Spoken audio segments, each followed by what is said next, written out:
There is no more honest mirror of your financial reality than what ends up in your shopping cart. Food spending is deeply personal and deeply stratified.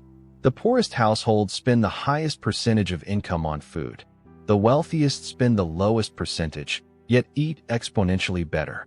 Today we map exactly how your grocery bill changes at every level of wealth, and why the true cost of eating cheap is the most expensive mistake you can make.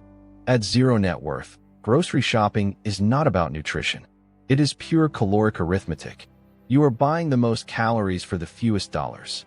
That means ramen packets at 25 cents each, processed deli meats, white bread, and cooking oil. There is no farmer's market in your neighborhood. The closest grocery store is a Dollar General. And after working a double shift, the honest choice is fast food at 10 p.m., not because you lack willpower, but because you lack time and proximity. This is the food poverty trap. Here is the economic trap most people miss.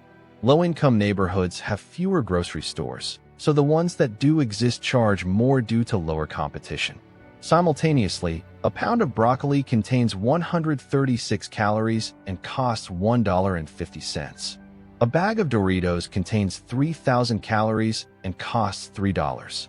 The cost per calorie of processed food is 1/3 that of healthy food. This is not a personal failing. It is a mathematical trap.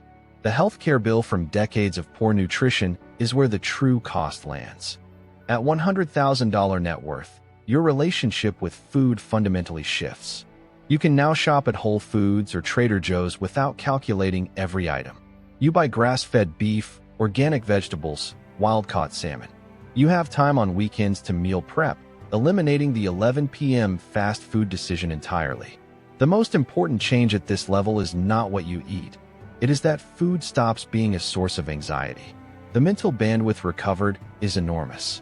Here is the ROI calculation that most people skip. Spending an extra $150 per month on quality food, from $250 to $400 monthly, sounds expensive. But consider the alternative.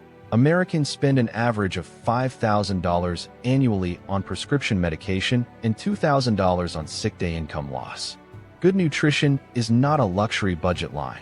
It is a compound health investment that pays dividends for decades in the form of cognitive performance, energy levels, and reduced medical costs. At $1 million net worth, you exit the grocery store model entirely. You subscribe directly to a community-supported agriculture farm, a CSA box, receiving seasonal produce harvested within 48 hours, with zero pesticide residue and peak nutritional density. Your proteins come from a local butcher or a premium delivery service like Crowd Cow, where the beef is dry-aged and grass-finished, never frozen. You have not walked into a supermarket in years. At $10 million, food stops being something you choose from a menu or a store. A functional medicine nutritionist analyzes your quarterly blood work and designs your dietary protocol around your specific biomarkers, vitamin D levels, iron saturation, hormone optimization. A trained private chef prepares batch meals twice weekly, portioned and labeled. Your supplement stack is not from a health store. It is custom compounded by a pharmacy based on deficiencies identified in your labs. Eating becomes a precision engineering problem. At $100 million, the relationship with food becomes entirely functional and optimized. Your full-time private chef, salaried at $200,000 annually, trained under 3 Michelin-star kitchens, and now applies that craft to your personalized longevity protocol. Your estate has an in-home hydroponic garden providing herbs, leafy greens, and microgreens harvested minutes before a meal. The ultra-wealthy increasingly treat food as a longevity tool, eating to extend health span, not for social eating rituals. This is the darkest truth in food economics. Ultra-processed food companies employ food scientists who spend millions designing products to hit the bliss point, the exact ratio of salt, fat, and sugar that maximizes craving and minimizes satiety. These products are engineered to be addictive, not filling. The result: you eat more, spend more, and feel worse. The processed food industry is one of the most sophisticated extraction machines ever built, and it is disproportionately targeted at low-income consumers. The restaurant spending inversion is one of the most revealing patterns in personal finance. Low-income households spend the highest percentage of their food budget at fast food restaurants, where the quality is lowest and the cost per calorie is high. The middle class spends heavily at casual dining with alcohol markups of 300%. The wealthy either cook with premium home ingredients or entertain at private dining clubs where the chef-to-guest ratio is controlled. Eating out is the wealth leak almost no financial advisor talks about. The Bureau of Labor Statistics data reveals a stunning pattern. The lowest 20% of earners spend 36% of their after-tax income on food. The highest 20% spend just 8%, while eating significantly better. This is called Engel's Law, a fundamental economic principle stating that as income rises, the proportion spent on food falls. Wealth does not just let you eat better. It radically reduces the financial burden of eating well, freeing capital for compound growth. The most compelling financial argument for eating well is the longevity ROI.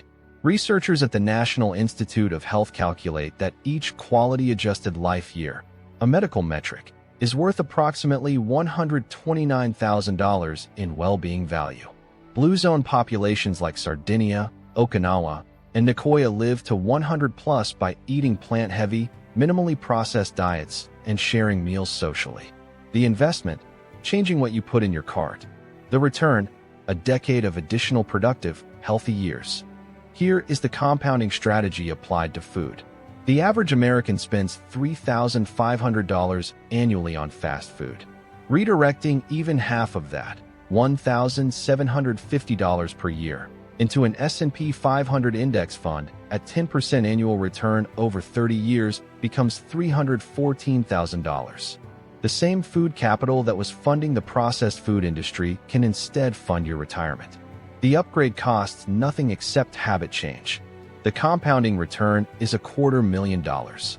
This is the financial truth about your grocery bill. Cheap food is not saving you money. It is borrowing against your future health, cognitive performance, and medical budget. Your brain and body are the primary assets that generate all your other assets, your career, your decisions, your energy. When you upgrade your nutrition, you upgrade your performance. And when you redirect the savings from processed junk food into compounding investments, you are building wealth from the inside out.